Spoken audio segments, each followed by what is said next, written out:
I want to welcome everybody here to a special program put on by the Bristol Sports Hall of Fame, titled Muzzy Field, yesterday, today, and tomorrow. As some of you know, next year will be the 100th anniversary of Muzzy Field in 2014. And there's been a lot of famous players that have played there, and a lot of memorable games. Many of you probably have either played in some of the games there, or I'm sure have seen games there. So I'm sure a lot of you have fond memories of Muzzy Field. Tonight we're fortunate, and again, on behalf of the Hall of Fame and our president, Jack Hines. Where is Jack? Jack is back there, and all the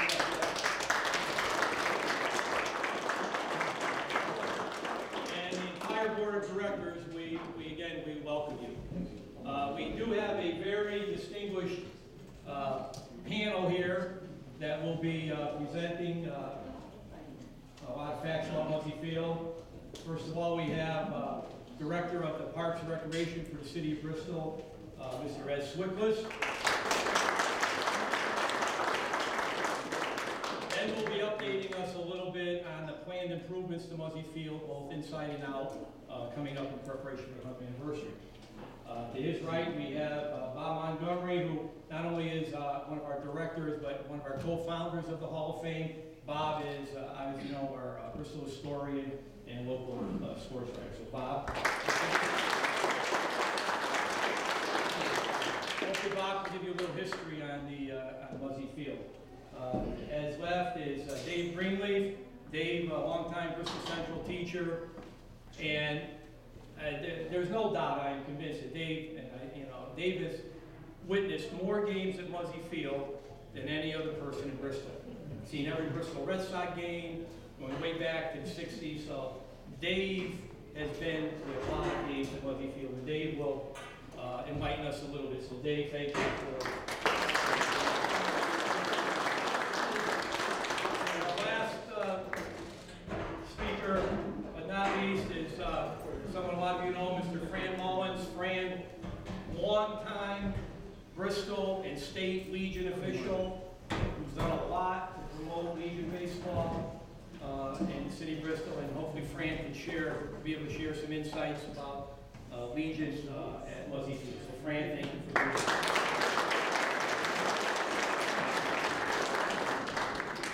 here. And this gentleman here, a lot of you know, we're glad to have him with us. Tom Monahan recently joined us as the director of the Hall of Fame.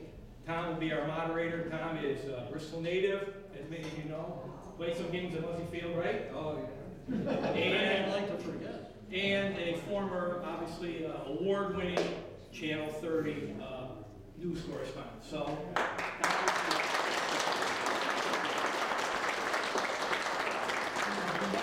now to turn the program over to Mr. Tom Monahan. Bob, thanks a lot. And first of all, let me just congratulate you and thank you for all you do. You're probably one of the busiest guys around in this city, and you do one heck of a job. So I think you should be recognized for the work that you do. Thank you.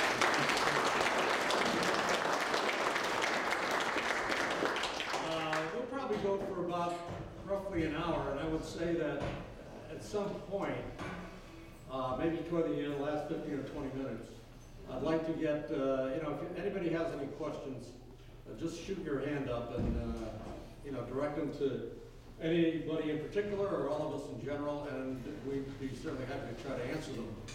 You know, if it's 100 years, there's a lot that we're going to talk about tonight, but we're not going to hit on everything, and there may be certainly a question that you have that you want an answer to, so just kind of give it some thought. We're going to start with Ed Swickless. That is head of the Parks and Recreation Department here in the city of Bristol. And, we're talking about some key renovations at Muzzy Field, things that are going to be happening very soon, or certainly in the works right now. So Ed, why don't you take it from there and let us know what's on the agenda. Thank you, Tom. Thank you, Bob, Sports Hall of Fame. That's it. I'll probably stand behind it to be easier. As Bob alluded to, we are in our 99th year right now of operation from Muzzy Field. Our big date is July 8th, 2014. That's the most significant date for our 100th anniversary. Our board right now established a committee to review the 100th anniversary. We have the Historical Society on it, we have the Hall of Fame on it. I think I'm missing a couple. We have the Park Commissioners, and we have Doug Mallon, who wrote a book about Muzzy Field on this committee. So I think it's very exciting what we're going to do. A lot of ideas. We're going to incorporate a lot of things in. Some of the plans to start out early is probably this Thanksgiving, the annual BC Bristol East or Bristol Central football game is to kick off our 100th anniversary at that game. Maybe display a banner, display some type of little emblem that we could portray through the whole year. In terms of what's going on at Muzzy, very excited. Last time we did some renovations at Muzzy was 1981. At that time, if you remember, some of you probably remember, the first base side used to be called the chicken coop. I used to call it the chicken coop. It was just a pole barn with chicken wire on it. It was a dirt floor. At that time, they knocked that down and they made a first base locker room. They added some grandstands, concession, bathrooms. They replaced the roof on the grandstand, and they added a press box on the third base side. They did some electrical upgrades to the outfield, to the lighting, and inside. And we did some work along the front. If you recall some of the older pictures, there was that corrugated metal that surrounded Muzzy most of the time. There's still some of it there, but they replaced it with the Deco steel slotted iron fence.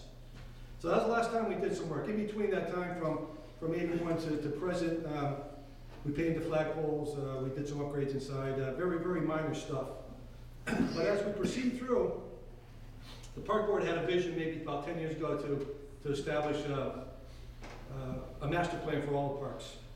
And part of that was, we reviewed all the parks within the city, Rockwell Park, Muzzy Field, Brackett Park, Stocks. We put it in the concept form, and then we applied it to the city council to seek funding. And the first one we did obviously was Brackett, then we moved down to Stocks Playground, and then Rockwell Park. The next one in line was Muzzy Field. And if you haven't been to Rockwell Park, I think we did a great job in terms of bringing the people back to the park, making that a viable situation, viable play area. There's people there every day. It's a tremendous success for the town.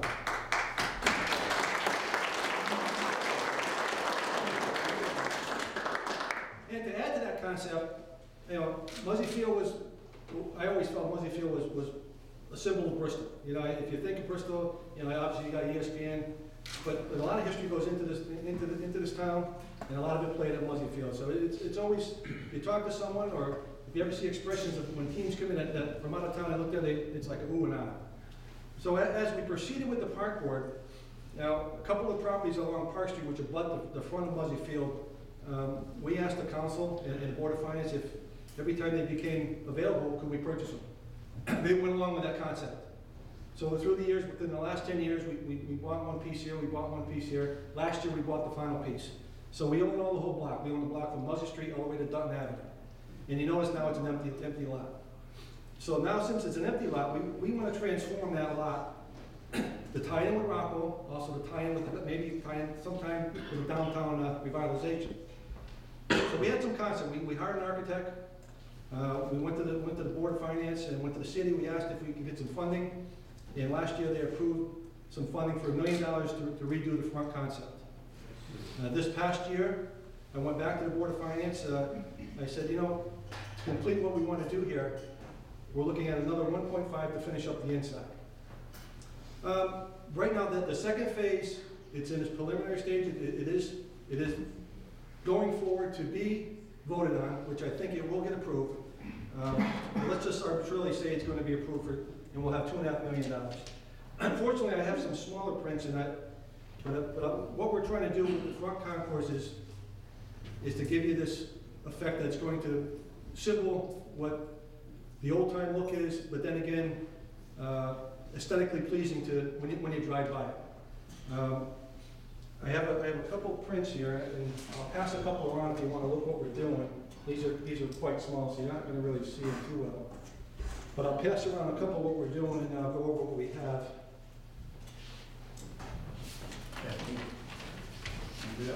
Yeah. No, this is just the top one here is the existing conditions, what we have here, and the bottom one is what we're proposing to do. What we're looking to do is open up this concourse. We're looking to add some handicap accessible parking closer to the field. Right now, if you're familiar with Muzzy, the parking is in right field. Kind of a height to get to the ball field. If you come up Muzzy Street from right field, usually there's a yellow line painted on the stripe of Muzzy Field. That's where usually cars and buses park. We would like to take that sidewalk, expand it to that parking area, eliminate the on-site parking. If you're ever inside Muzzy Field and you have to go to the restroom on the first base side, the fenceway in the brick building is very narrow. We want to open that up. We want to bring the fence out. We want to open that up. We want to come up a little bit farther towards the old Union Hall, which is on Park Street. Realign the front entrance gate. We're not going to touch the archway, the big grand archway. That's going to stay there. We're going to highlight that as terms of a historical aspect to the facility. But we're going to shift the main opening almost to the center of the facility now. So if you're standing between the Soldier and Muzzy Street, picture somewhere in there will be a main entrance to get into the facility. If you can see the print here, it shows a little terrace place where you could be able to congregate. Our vision was to congregate there and possibly do a lot more activities there. We do a lot in parks. We do a lot in Rockwell Park. We do a Santa Land. We do some Easter stuff. We do some Halloween stuff. We thought maybe we would start bringing some of this out to the front. We could start showcasing what we have there. There's also a vision of interpretive signage. I always talk about the Bristol Sports Hall of Fame, to put some type of wall of fame there. We will do that. We'll look into that when interpretive signage there. We want to symbolize the eras of Muzzy maybe on the walls. We have a lot of improvements. So that's the outside concept. As we move forward to go to the next phase, I have a conceptual drawing of maybe what we're going to look at the next phase, which would be, you can see that, I don't know if anyone can see that. One of our goals now in Muzzy Field, grandstand goes 2/3 of the way, it stops in between first and home. Nice. I think it will look great if you wrap the grandstand all the way around. We did some design work. We'll keep the same architectural design of the facility, and we'll wrap that now around to first base side, and you'll have an enclosed stadium. Another thought is, if you've ever been a scorekeeper or announcer for baseball games, especially Paul forward like this, right now the press box on the third base side, very hard to call balls and strikes, very hard to see stuff. Great for football, soccer. We're looking to put that press box behind home plate. So now you have a perfect spot to look at the baseball field, and then when we vice versa we go for football, we're in pretty good shape. We were going to add some ADA seating inside Muzzy, since it is compliant. But on the third base side, we have a couple areas that are pretty low that we would expand out. We would add some compliant seating there. And another thing we're looking at is changing the lighting to the new phase. Right now we have 132 lamps that were installed in 1981. We're looking at cutting that down to 82 lamps and savings about $10,000 to $15,000 per year on just the lighting. The lighting itself will not lose any of its candle power. It will be a AAA lighting, which is one step below major league level. And what I mean by losing its candle power, right now the current lighting, after a certain period of time, starts to draw more electricity to keep that place lit. These, on the other hand, will be more effective, that they won't have to draw more electricity. That's where you get your savings from. Other than that, we have a brand wish list on a lot of stuff. We're looking maybe to open it up and have a little bit different concession, standalone, and just market the facility. Right now, we average about 200 days of playability a year. Of the 200 days, we play about 44% or 88 games there, but we play 151 games on an average per year in Muzzy Field. So that means we're playing a lot of double headers, triple headers. Pretty similar to the Yankee Stadium, pretty similar to Fenway. They have an 81 game schedule, they play 81 games. We have an 88 game schedule, we play 152 games. So the field does get used. If there was ever any chance to market anything more, the park board will definitely look into that and go forward with that. We're not going to touch anything in terms of the locker rooms. Those will stay. We will be a little bit more efficient with the windows on the outside. Those are relatively old. Probably upgrade some of the doors. So in a nutshell, that's what we're looking to do. Hopefully if we get the second phase funding, we'll do that. If not, we're definitely going to do the first. Talk was We are gonna try to celebrate July 8th, like I told you, next year on, for our 100th. So right now, we're in our stages of a concept design. We'll put that into print. We're hoping that maybe this fall, we'll go out and start doing some of the work.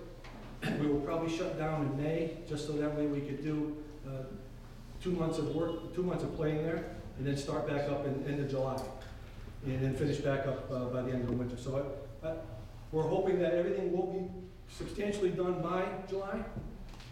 If there isn't, it's not going to be a big detail that we're going to complete. So other than that, that's all I have, Tom. Ed, thank you very much.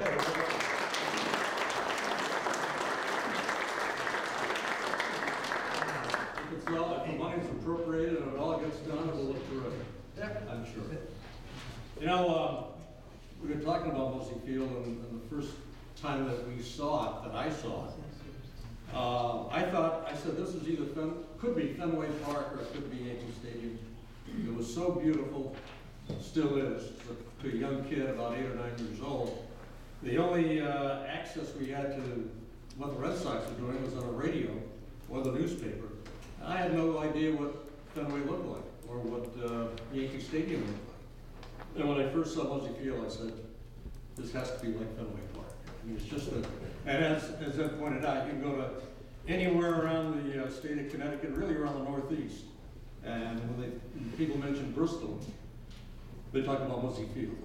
That's how legendary that is. Bob Montgomery, how about your first impressions?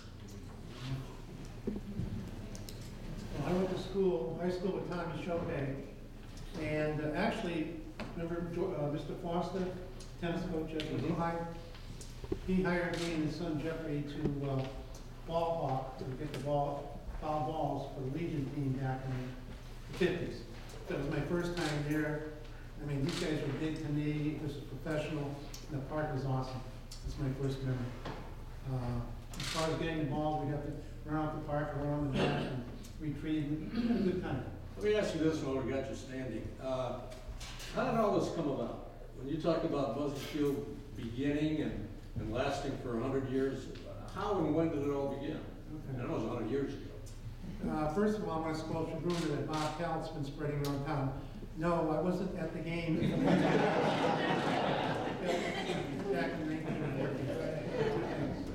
1940. Bristol's always been a sports town. It started many years ago.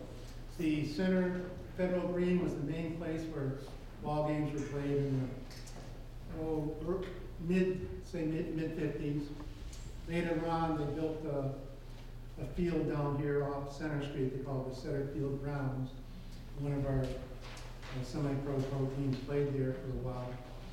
And then they were in the developed area, bringing the houses that are there now.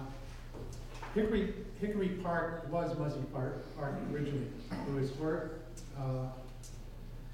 horse carriage racing, and Mr. Barnes owned the property. And Muzzy Street was known as Hickory Street. In 1912, Mr. Muzzy had bought the property. Adrian Muzzy, he had the biggest store in town, Mercantile. Everybody went to him. Everybody knew him. He loved sports. He played cricket at the Federal Green with all the other locals, usually the leaders of the community, and they were unbeaten forever. I don't think they ever lost a game. So he had a big interest in sports. In 1912, he gave the property to the Mutual Aid Association in Bristol on behalf of in the name of his 2 sons that had died at a young age. And 2 years later, or in between, the property was given to the city of Bristol. And the city had just become officially of Bristol in 1911. So they took charge and started putting the park together, getting donations and collecting monies. And in 1913, the first game was played there as Muzzy Field, but it was an unofficial game between grammar schools.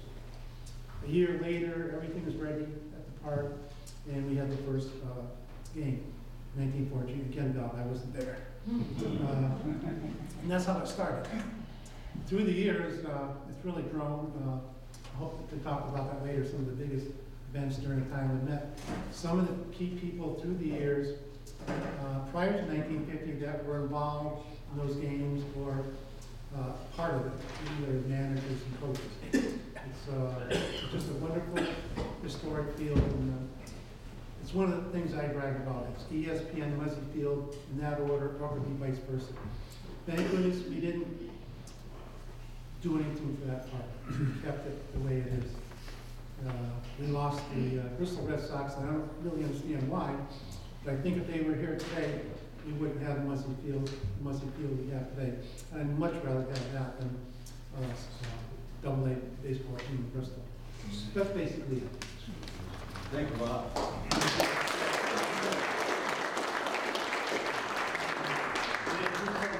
Since you started working as a reporter and of course later on, just doing an awful lot of work for Bristol Sports, and you've probably seen every event, darn near it, that since you started, that's taken place at Muzzy Field.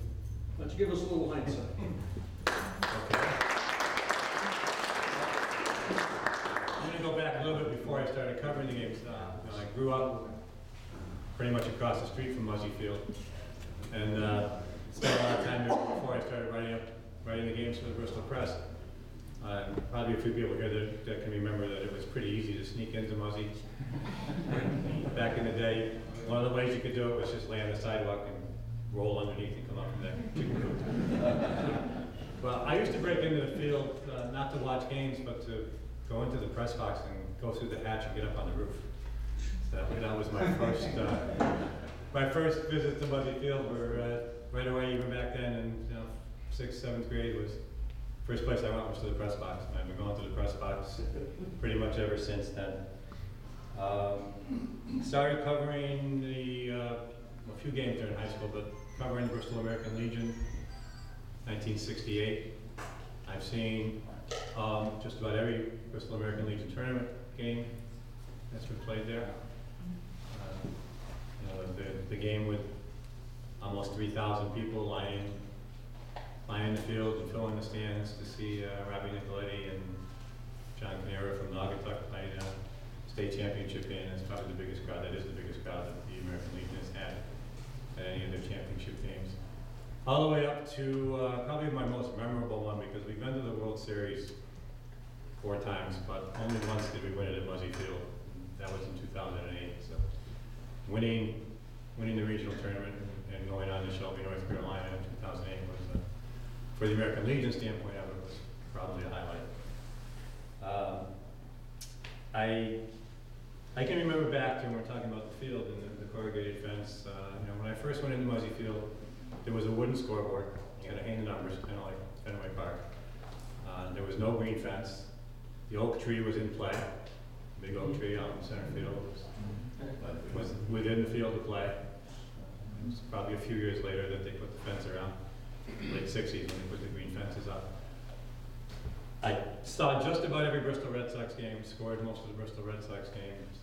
Freddie Lynn and Jim Rice, of course, are the 2 names that always come up. The first year was the most magical year, the 1973 year, when those guys were hitting shots up into the, Freddie Lynn into the trees out in right field, and Rice up hitting the oak tree, knocking branches off the oak tree. Look at the trees now when I go into the field, and I can remember, when Fred Lynn was hitting into those trees, they were nowhere near as big as they are now. It's hard to remember, hard to realize how much they've grown. With the Red Sox, there were some Hall of Famers that came through Bristol. Hard to remember them all, but I do remember watching Gary Carter when he played with the Quebec team. Ryan Sandberg when he was here, not with the Red Sox, but playing against the Red Sox, and of course Jim Rice. So that part of the experience was really kind of fun. And being a math person and keeping score, we didn't have computers back then, so every night after doing the games, we had to fill out this multi-page score sheet, check the box score, and make everything balance, and ship it off to the Live Sports Bureau so that they could keep the stats up every day. They don't have to do any of that kind of stuff anymore. It's all done on a computer. But it's not just baseball, because I think since I started in high school, I think I've seen all but 3 of the Thanksgiving Day games between Central and Eastern. And I've been in the press box for, well, the 4 years I was in high school, I wasn't in the press box for all the rest of them. Been up there in that press box every Thanksgiving morning, watching the huge crowds maybe not quite as big now as they were, but still, it's an experience, it's an event to be there for football.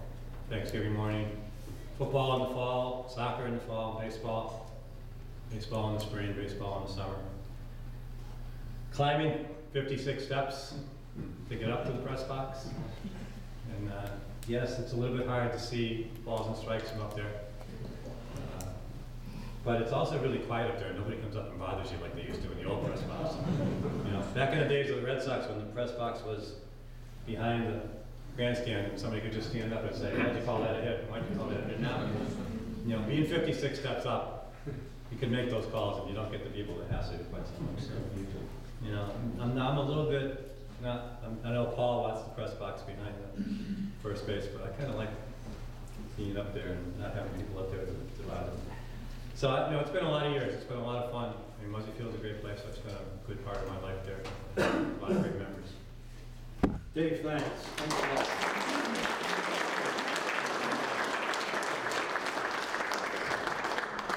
Now, when I was a freshman in high school, right, in this building,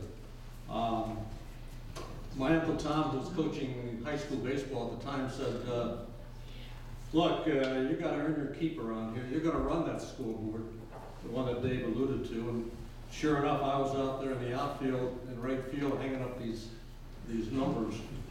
And it really was a lot of fun. I saw guys back then, to hit a ball out of Muzzy Field was something.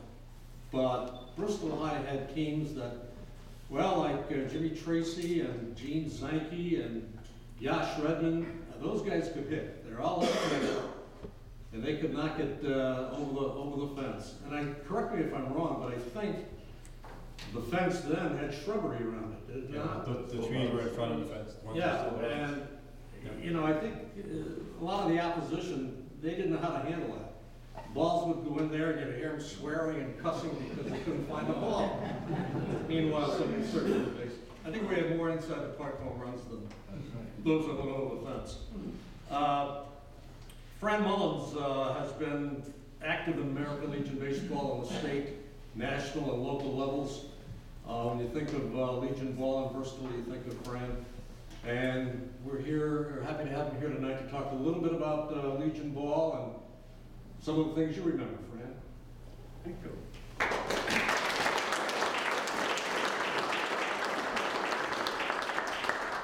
Thank you. I just want to first make a few comments here. Eddie talked about the houses on Park Street that were removed.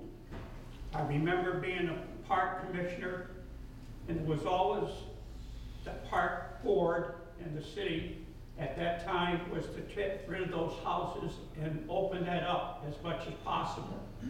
But the corner house, a 3-family house, the real estate committee of the city council turned it down. I brought it up at the park department and asked them if we could go to the real estate committee back again and express our concerns and the fact that we always thought the policy was to get rid of those homes to make Muzzy feel more comfortable and look, people could see it from Park Street. And we did, and we got it passed. And that was the start of it, that corner house on Park Street. He brought up the fact about that game with Nick Letty and what was his name? Canara from Naugatuck, the state championship game. That game we had 3,300 and some odd people. That's before the stands on the first base side were built. The police department asked me to have to close it because they were sitting in the sidewalk, the steps going up, and it was full. We had to shut it off. And I remember that game, Nicoletti was ahead for 8 innings. And then he got hurt pitching. So Canara was there from Naugatuck coaching on first. And Canara didn't play one Legion game all season for Naugatuck. He was an all-star that traveled, excuse me, around the country. And I objected to that as a state leader, that they shouldn't have a ball player on the roster that deprived another boy from playing ball all season. So what happened, he was coaching, they brought him in the 9th inning, and they won the game and beat us that day, the state championship. But going back, grammar school, 1939, I'll never forget it. They were all playing ball at these different schools, and then one game we played at Muzzy Field, and I was a pitcher. And to get on the mound, to look around and see Muzzy Field, what a thrill. Something I would never forget as long as I live. Then, about 1950, I went to an American Legion meeting. And Mr. Richard Anderson, physical ed teacher at the high school, stopped me and asked me if I would take over the Legion baseball program as manager. Hillary Driscoll had it for many, many years, and he was Mr. Baseball. So I thought about it and accepted it. And we were playing 3 days a week then, Monday, Wednesday, and Friday. So at the time I had to tell my girlfriend, who was my wife now, that we can't go out Friday night. She said, well, that only lasts a year. This is 63 years. And being manager for 5 or 6 years, I had the great opportunity to have the commander appoint the late Dr. Gilhooly, Jim Gilhooly, as our manager. The commander was ready to make an appointment. I said to hold it up because I know Dr. Gilhooly from New Haven. And he told me he was moving to Bristol and opening up an office. So I had the appointment held up. The day he moved in on Spring Street, I went to his house, asked him to take over the baseball program. His wife says, didn't you have enough in New Haven? You've been doing it for quite a few years. I said, Doc, why don't you take it for 1 year? And he accepted. How many years? 44. 44 years. A great leader. And he was, you know, being a doctor, his naturopathic doctor, he helped the ball players to treat them too. He was a great manager. There are so many things I can remember. And I know when I was manager, the state director approached me one day and asked me to take over the whole zone of 18s at the time. I says, I can't because I'm manager and that's the policy of the state. He says, we're going to make an exception. We want you to take it over. So I did. And later on, they pushed me to be assistant director and state director. Ended up being the regional director. And the Bristol program is probably the best in the whole state.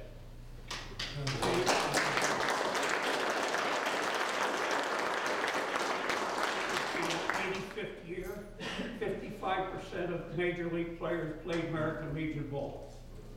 And I remember when your grandfather was coaching, when I first started, down at the high school in Memorial Wood for practice, the first practice. Right. And then Tom. Those were great days. And we had some great crowds then. We used to have state tournament, we have 13,000, 14,000 people. That's changed now. But it was quite an experience. And it's something I'll never forget. I met a lot of ball players. In fact, 2 years ago when I went down to spring training in Fort Myers, I approached Bobby Valentine. He just became the coach. And I asked him, I said, you played Legion ball? He says, yes. I said, Stanford, right? I said, yes. I said, you played in the state tournament at Muzzy Field. 66, 64, 65, I think he said. I said, I was the tournament director. But I didn't tell him that Dave Sheechon struck him out 3 times.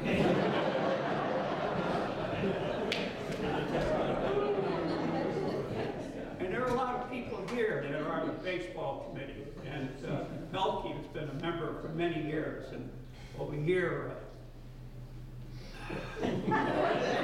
I made that good of an impression.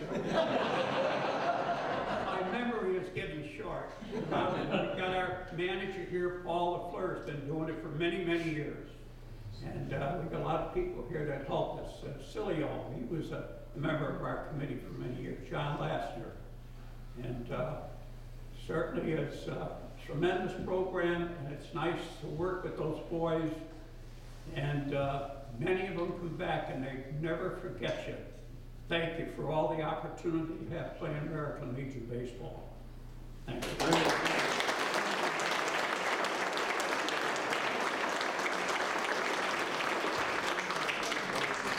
Frank talked about, you know, the number of people who would go to a Legion game, particularly when they got into the states and then the regional competition. And when I first started out in radio for the local Bristol station, we would do their day games on the radio, but at night we had to sign off at, I think back then it was 8 o'clock somewhere around there. And so when Bristol would go up to New Hampshire or wherever and play in the tournaments, the only thing we could do was run a line to like the Legion home, the Bristol Press. People could come into the radio station, and you know, those locations were jam-packed. I mean, it was incredible what the Legion was doing back then. I mean, they just kept winning and winning and winning, and the crowd expanded all the time, and it was really something to see that, yeah, we had, you know, a lot of people go up to the ball game itself up in Manchester. I'm thinking of Manchester now because that's the one that is most vivid, but at the Bristol Press and also at Legion Home and at the station, people would show up and be able to hear the game that we would broadcast. You know, in '58, actually in '57, I was playing football for Bristol High, and I can remember in our locker room, I think there was one shower. Is that still the case, or do we have three of them? No, we have 3 or 4 now. Do we? You can imagine about 50 sweaty guys in football, you know, lined up, trying to take a shower. We didn't, we just left them to go. Yeah, you know, people don't realize, Bob, but way back, New Departure had a heck of a baseball team, and they were highly thought of, and they took on some darn good competition. Yes. I've had the opportunity to meet a lot of the people that had played or were involved in Muzzy Field prior to 1950. Not Babe Ruth, though. But let me just say, he hit the first home run in 1990 on the park. Mike Saman, who was here filming, he and I measured that 3 or 4 years ago. That's guesstimated. It was close to what, 600 feet, Mike? But it was the first official home run hit out of Muzzy Field. In 1926, the ND baseball team beat the world champion 1925 Pittsburgh Pirates. I had the opportunity to meet the fellow who scored the first run in that game. What was his Jimmy name? Malcolm. Jimmy Malcolm. Jimmy was 93 years old at the time when I first met him. I'm working at the library. We're closing at 8 o'clock. Jimmy comes barreling in 5 minutes before. I gotta talk to you. He had been reading my stories through the years. I said, well, I'll meet you in the morning. So he called me at 7 in the morning. Bob, I'm in the hospital. I got this problem with my throat. Blah, blah, blah. Anyways, I got to talk to him later on. Here he is, 93 years old. He would go twice a year from Florida to Maine, staying with a son one way and a daughter the other way. But he told me about the game, and he didn't make a big deal about it. But they did beat the world champion Pirates. Jimmy was the basketball player. He was brought in from Holyoke to play for the basketball team from New Departure. But they put him on the baseball team. The 1 year he played was that year, he batted .316. So he was a heck of an athlete. So they had some outstanding baseball teams, outstanding players. Some of them are in the Hall of Fame. Swap McCabe. Clyde Waters. Clyde Waters. McCabe Waters together. Yeah. And we've had people like Johnny Moore who played Major League Baseball, played a partial season with Bristol, and they played the best teams around. Eventually, sports changed and baseball wasn't the key, but during the 20s, Goody Park and baseball was real big time. Good, Fran, what do you have there? What is that? This is, back in 2008, we had the regional tournament, and I invited Babe Ruth's granddaughter up for dinner, and also throw out the first ball, and had her autograph the baseball. What year, 2008? Yeah. We had her at the Legion. We had a program where she spoke, and she had a petition trying to get his number retired, if you remember that. And she was down to earth, nice girl. After that, she went to the game. So. I made up, I think it's plywood, at Babe Ruth. So we put it out at our games many times, so people come in and see that, the first home run in Muzzy Field, Babe Ruth. And being at so many games and people from out of town coming in, and they got cameras, they're always asking questions about Muzzy Field. I got a few people from Southington that come when the Southington and Bristol play, now, and then they come when Bristol's playing and Southington isn't, because they love the field. Just sitting there, old timers, they love it. Anybody have any questions? Tom, I have a comment, and I'm going to speak only for baseball because that's what I'm most involved with. I've been involved over 40 years myself in various capacities with Legion Baseball, and every year, without fail, when you see new ball players, new coaches, new teams come in one summer to the next, without exception, you always hear the comment, we couldn't wait to get to Muzzy Field. We couldn't wait to play at Muzzy Field. We couldn't wait to coach. We couldn't wait to bring our team, come and see Muzzy Field from the out of towners. It's always been, in the sports world, it's always been right on top. And I think it still is. I think teams still like to come here. Right. I mean, obviously, there are other facilities now around the state that are very nice, but Muzzy is still Muzzy, and it's always was a top place for any kid to play ball. Hey, Bob, I think, didn't Quinn, he was president of the Boston Braves, made a statement in the paper that the best ballpark in New England was Muzzy Field? Yeah. I heard the comment. I didn't know who made it. I think it was Quinn. The guy from the Braves? It's also, let me just add, probably one of the last, maybe only, fields where Vince Lombardi played football and Babe played baseball. And that's historic in itself. Yeah, I'm aware that Babe Ruth, he played once in Muzzy, if I'm not mistaken, correct? Twice. Huh? 2 times. Two times? Twice. Twice? Yeah. Were they barnstorming in those days? Because I knew they did a lot of it. Okay.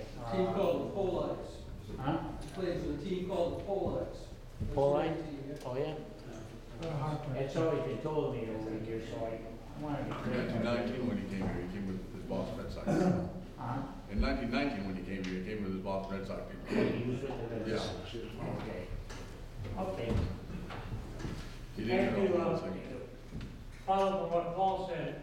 As a ball player for New Britain High and New Britain Legion years ago, coming to Bristol, to Muzzy Field, was the only real experience for kids then to play in a stadium. Most of the other fields were open fields, what have you. That was a stadium, and it was a step up for all. You know, as Paul said, we look forward to it. Yeah, an awful lot of history there for sure. I used to direct the leagues for the park department, and probably Mr. Swickles gets the same thing now. I directed the Thomas Monahan League, and I used to have to do it every year on behalf of coaches and players, and kind of argue with the superintendent of parks, saying everybody in the city deserves to play at Muzzy Field. I knew what the answer was going to be at the end of the conversation. They put me through my paces. Some kids would never be able to play American Legion. They wouldn't have the skill. But everybody, I think that ever played baseball in the city from like 13 years of age up to 18 years of age, and I believe it's the same thing now, has the ability to play at Muzzy Field. And I think that's a real tribute to the city that happens, because every kid deserves to get on that mound one time, Fran, or on a bases one time, or run the base path. And I think every kid in the city of Bristol has that opportunity. Yeah, great point.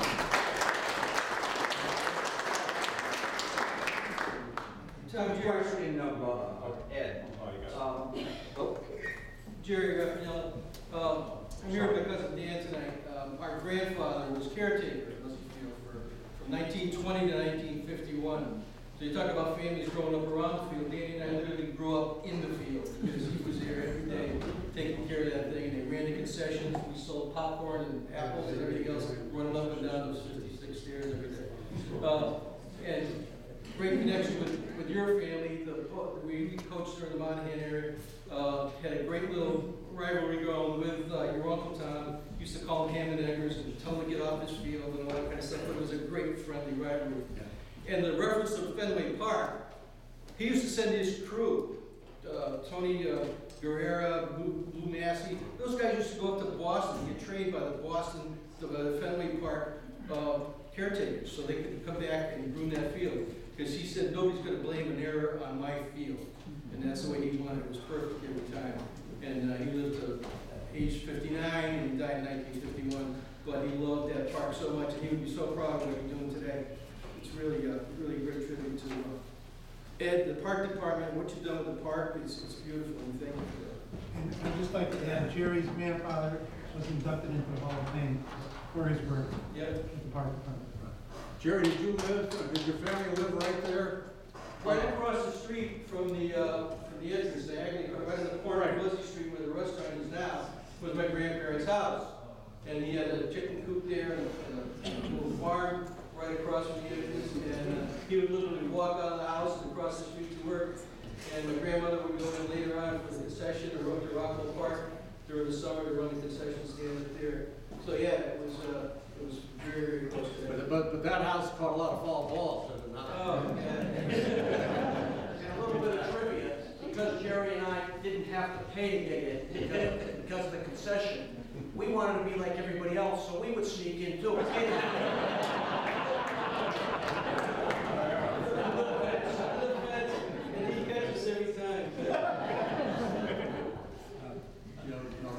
Just for those that maybe have never seen it, back in '81, Ed, you mentioned about the last major renovation.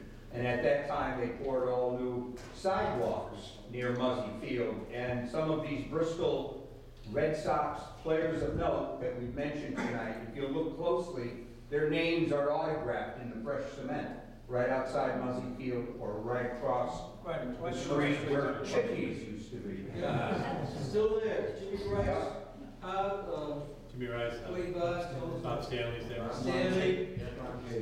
To anybody who's stuck in shit, confession is good for the soul here.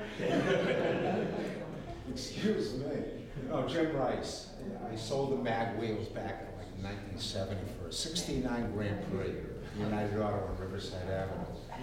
And I was telling Tom, he actually took the car on his own to put up the back. Yeah, put up the back to put the tire on, one-handed, put it on.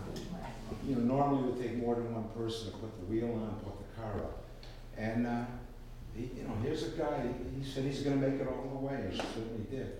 And he used to give commentators a hard time. And now what is he now, besides a Hall of Famer? He's a sportsman. Thank you. Good.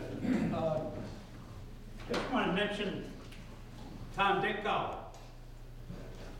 We had a regional tournament, and I had to select a couple of umpires from Bristol or around the state. And it took me quite a while to make a decision, and I picked him as one of the umpires. And he got uniform stuff sent to him. He thought he was in the World Series. I think he retired right after. The other thing I wanted to bring up was the fact that being a park commissioner, for several years, we were trying to get a new scoreboard. And the finance committee kept turning us down. So I took it upon myself. I think Jim Cleveland helped me. And we went out, went to the chamber, some people, business people, and we ended up getting the new scoreboard out in right field, set up for baseball.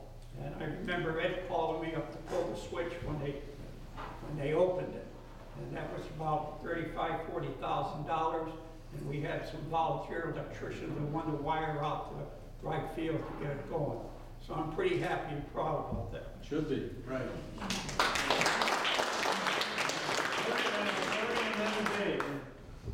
No, I'm not sure. One big improvement that was made in Muzzy Field that nobody's mentioned was the addition of lights. And I think this made a big difference. I don't know exactly when the lights went in, but this summer I was doing some research. 47. No, I think it was 46. I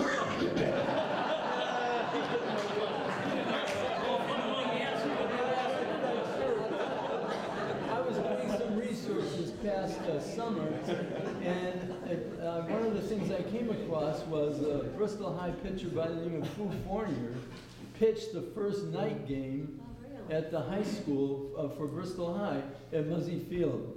I really think, Dave, it was 46, but it could be, because that was the year they had a great team, okay? But when I was in high school, I know that night game at Muzzy Field was really the epitome of professional athletics. It really was. Speaking of which, Central and Eastern are playing tomorrow night at Grigorie's Ball.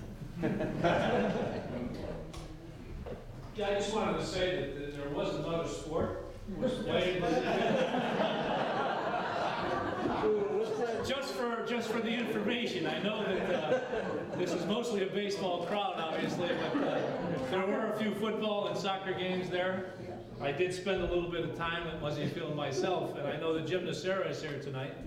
And Jim and I were on the opposite teams in the first Eastern Central game at Muzzy Field, which was obviously a thrill. And Tom, you alluded to when you played back there at Muzzy Field, and I know that there are several people that might have played football, and that thrill that they got for baseball certainly was there for football. Just getting off the bus, taking the ride down to Muzzy Field, getting onto that place, and then you've all heard that Hank, you can go back and listen to my speech with the cleats on the sidewalk there.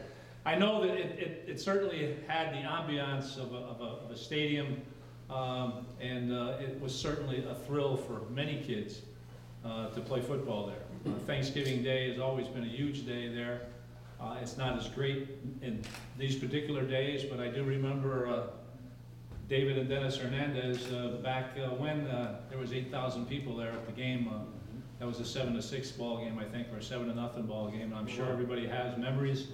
And that's the incredible thing about Thanksgiving, is that obviously everybody has a memory, a sweet memory of playing at Muzzy Field and going to Muzzy Field and being part of that game. So I know, as I said, it's a baseball facility and people are talking about it, but there were a few other people that did participate on that field. I had in my notes, I skipped over it, but I did have in here, I was going to mention about Dave Mills' eloquent speech that he made when he was inducted into the Hall of Fame about what it's like to go to Muzzy Field on Thanksgiving morning. And I think that, they brought it up, but Thanksgiving is probably the biggest day of the year. I'd like to add one thing too. And it's official now, it's going to be on tape. I've been thinking that we should name the bell, Thanksgiving Day bell, goes to either the winner, Central or Eastern.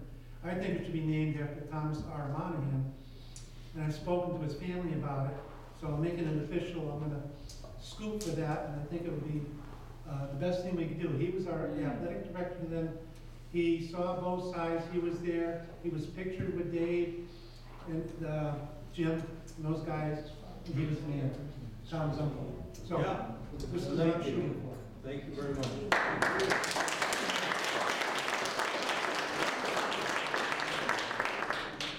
Eddie, go ahead. The first time I walked in the Muzzy Field, I was in the 7th grade at the South Side School, seeing an elementary school game there. And but over the years, I quite often sat with game, and his son was in my high school class, Bristol Central class of 62. And he was somewhat of a historian.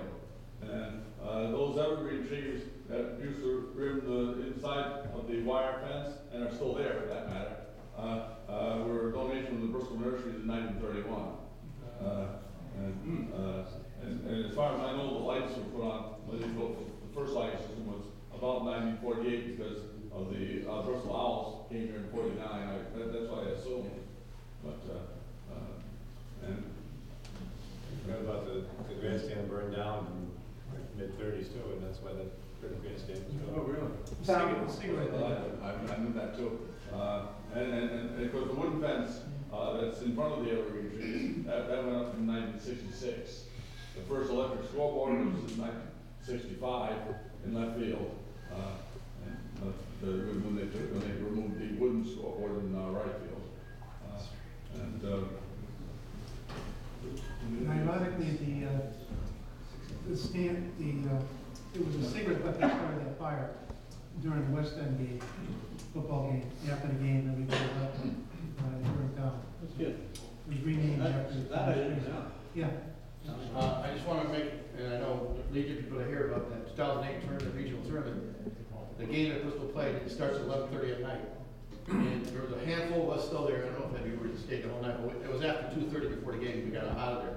And I just want to know that we all got home after the bars closed, so we're all in trouble. So I don't know. But we haven't just said we're out of baseball because the Beatles are closed. We were still at a baseball game, but it started at 11:30 at night, and because of the rainstorm, and that was Bristol started this game, and that was probably first time they probably waived the curfew that we have on the Mayor Ward at that time to play till that time of night. So that was a mercy rule game that ended 2 minutes early. yeah, thank God. Right. And the curfew rule was put in because of the 60. Can you tell me when the first thing you put up the night lights up in Muzzy Field? I think they were saying 1947. 48. Yeah, 47. Early 50s, 46.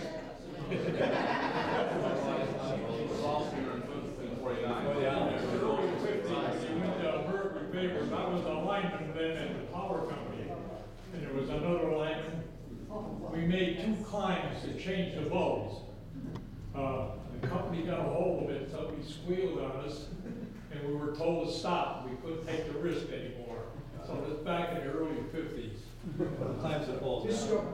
Historic question. Probably the one visible thing when one goes into Muzzy Field is the big oak tree out in left center. Does anyone know historically how old that tree is? It's older than Muzzy Field because it was there when Muzzy Field was built. You gotta measure. It was Hickory Park. Yeah, if you look at the pictures of the old pictures of Bristol High, money, you guys there. You know what caused the curfew, what caused that? We had a state tournament in Bristol. And I remember how the games were going extra innings, 4 games in one day. So I got to be in the second game, and it was late, and the last team was Sharon and I think Windsor Locks. And I had him in the office and said, you know, you've got some children here, we should probably start this game tomorrow morning at 10. It's getting late, and they wanted to play, stay there. So I continue it, and I think it was 1 o'clock we got out of there. 11 o'clock I was in the stands, the only one, the concession was closed. And then the neighbors made the complaint to Mayor Longo, and that's when the curfew was put on. And I think Sharon won, and they had to come back the next morning at 10 o'clock. My sport kept that game. And it was 2:30. 2:30 in the morning. And it was awful. As you said, they had to come back, I think, at 8 o'clock. Either lost, A story about the oak tree, besides from Jim Rice hitting it back when I was in 8th grade, watching him do that in '72. But when I was coaching Legion, and somebody mentioned the groundskeepers back there, they have a long and storied history of being characters, to say the least. But one of them and I don't know his exact name, but he went by Nunzi, and I'm sure you can tell me exactly who that was. Nunzi was an old elderly gentleman. He had a higher pitched, squeaky voice, and he came up to me one game and said, "Coach, how many leaves do you think are on that tree?" And I said, "Nunzi, I really have no clue." And he said, "Well, I tried to count, and I got up in the 300s, and I lost my place." I said, "Well, Nunzi, what you got to do is come back in the fall, and as they're dropping down, count." Son of a gun, and he said, "That's a great idea." Next year, he told me how many leaves he had.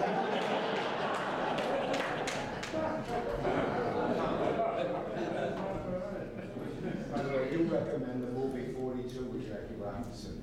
Just came out wonderful. I heard there were rumors that Muzzy Field maybe wanted a film. They wouldn't know. Well, I heard Give me an about update. that in Bristol, Vince, about 3 weeks ago. Originally, well, they had looked at, they had looked at the field. They ended up filming down south. What happened, I don't know, maybe it had been, it had been brought up. I know. Are we talking about 42? Yeah. There have been, since I've been here in the 90s, there's 3 opportunities for film. Back in, I think, 95, when Dennis Malone, or maybe it was even earlier, maybe 94, when Frank Nicastro was married, Dennis Malone was the superintendent. Someone wrote a story called The Boys of Summer that they were on the film in Muzzy Field. At that time, they didn't have the funding, but the city was going to open up the field for them to allow them to come in and do that. That fell through. And then sometime, maybe 5-6 years ago, Howard Baldwin, used to own the Whalers, wherever, out of Hartford, wanted to do the 42 sequel, and he was talking about coming into Bristol. I think that was the time maybe when Connecticut changed their laws in terms of being more receptive to tax credits for movie people coming in. But that fell out. Recently now, the same people that wrote the script back for the Boys of Summer have approached the city, and there's a possibility that maybe they may want to do another film shoot coming next fall on a similar story of what's going on. It's in its infancy stages. They have to raise money and stuff, so all they're doing now is just doing some trailer stuff, and that's, if they do shoot here, it'll be only for a couple weeks. But they would, it would be in between our off seasons, maybe August, September. They probably just want to do some scenes with the field and stuff. But we won't know anything more on that until I get the funding for that. Thank you. Good, Bernie. Now, Last comment. I need an answer to a question, okay? Because my mind is not what it used to be, you well know. But I thought as a young kid that I went to an exhibition game at Muzzy Field, and I thought Satchel Paige pitched there. And I believe about the same thing. He did. he did. In fact, I got his autograph on that. He came when the Bristol Red Sox were there, he was pitched there. Yes, he did. He came late in the year. Someone was going to sponsor him, and it really wasn't a well-attended venue. And what I read, it didn't get great reviews from it. But he did come there, and he did pitch. But it was later in his career, and really nothing transpired from it. He didn't pitch the whole game, I know that. I think maybe he might have pitched a couple batters. I don't think it transpired too much. Well, at least I'm not totally different. But he did pitch against you, I heard, though. I want to thank our panel. A great deal of information that I learned tonight for the first time from these 4 gentlemen. They did a terrific job. The questions were also wonderful. I want to talk about, finally, the greatest event that ever took place at Muzzy Field. Is George Sobostanovich still here? George, stand up, please. Diana Rhodey, please stand up. We graduated from Bristol High at Muzzy Field.